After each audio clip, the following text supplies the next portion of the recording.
बुध अष्टमी का व्रत शुक्ल पक्ष के बुधवार को पड़ने वाली अष्टमी तिथि को किया जाता है।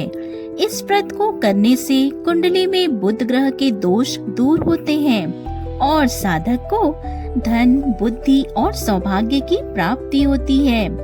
बुध अष्टमी व्रत की पौराणिक कथा के अनुसार प्राचीन काल में एक नगर में एक ब्राह्मण परिवार रहता था। उनके एक पुत्र और एक पुत्री थी जिनका नाम बुध और बुधनी था। कुछ समय बाद माता पिता की मृत्यु हो गई और दोनों भाई बहन अपनी भाभी के साथ रहने लगे। भाभी जो थी स्वभाव से बहुत क्रूर थी और हमेशा उनके साथ दुर्व्यवहार करती थी। एक बार बुधनी ने अपनी भाभी से पूछा कि माँ के जाने के बाद उन्हें मोक्ष कैसे मिलेगा। भाभी ने ताना मारते हुए कहा, जब वह यानी कि बुधनी अपने मृत माता पिता को वैकुंठ धाम से वापस ले आएगी तभी उनकी मुक्ति संभव है। यह सुनकर भोली बुधनी जंगल की ओर निकल पड़ती है। जंगल में बुधनी ने भगवान गणेश और बुध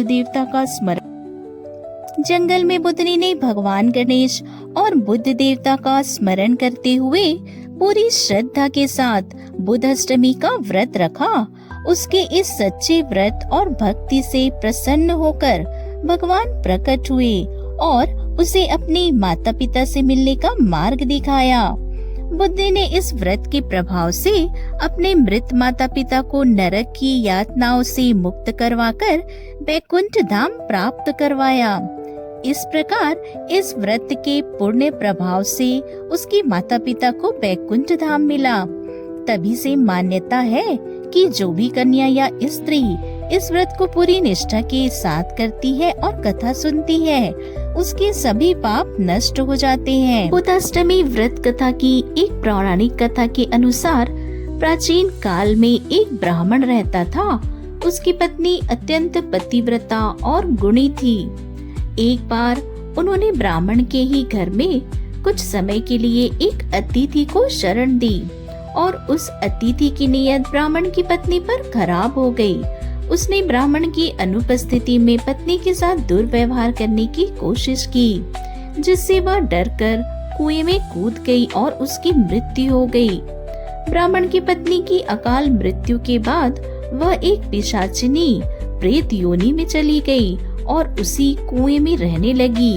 जब ब्राह्मण घर लौटा तो उसे पूरी घटना पता चली।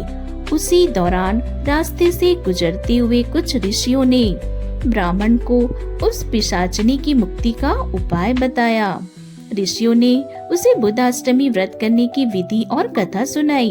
तब ब्राह्मण ने पूरी श्रद्धा के साथ 8 बुधाष्टमी तक उपवास रखा और व्रत के प्रभाव से उत्पन्न पुण्य फल अपनी मृत पत्नी को अर्पित कर दिया।